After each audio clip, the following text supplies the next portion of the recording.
journée de mobilisation nationale auquel le barreau d'Agen s'associe, journée morte de la justice, c'est-à-dire pas d'audience.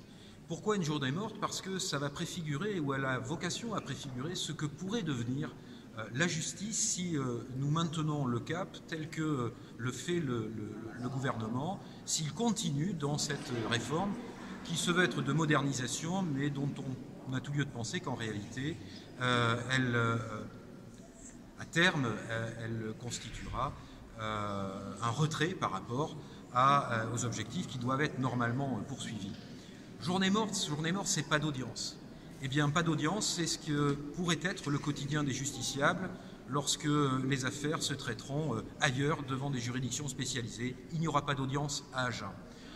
Pas d'audience, c'est pas d'accès au juge parce qu'on aura décidé que la saisine de la juridiction devra se faire de façon dématérialisée.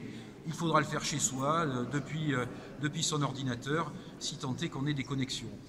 Pas d'audience parce qu'on aura décidé qu'avant d'aller devant une juridiction, eh bien, il faudra passer par une plateforme juridique. Il faudra passer par des modes alternatifs de règlement des contentieux. Et donc ce n'est qu'au bout de tout un processus que eh bien, vous pourrez avoir accès à votre juridiction, parce qu'avant, il faudra passer par tout un nombre de filtres qui seront autant de barrages à un accès naturel à la juridiction. Journée morte, c'est aussi dénoncer une absence criante de moyens pour la justice. Madame Belloubet annonçait dans son discours devant l'Assemblée nationale que des efforts budgétaires allaient être réalisés, 1,6 milliard d'euros sur 5 ans. Mais 1,6 milliard d'euros sur 5 ans, c'est quoi? C'est 300 millions par an, c'est tout. Quand on voit parfois les amendes que versent certains établissements financiers qui sont pris en flagrant délit de malversation ou autre, que sais-je, eh bien, c'est une goutte d'eau en réalité. Rappelons quand même que nous sommes 66 millions d'habitants dans notre pays et que le service public de la justice a vocation à être l'interlocuteur de ces 66 millions de Français. Budget, portion congrue, à l'évidence.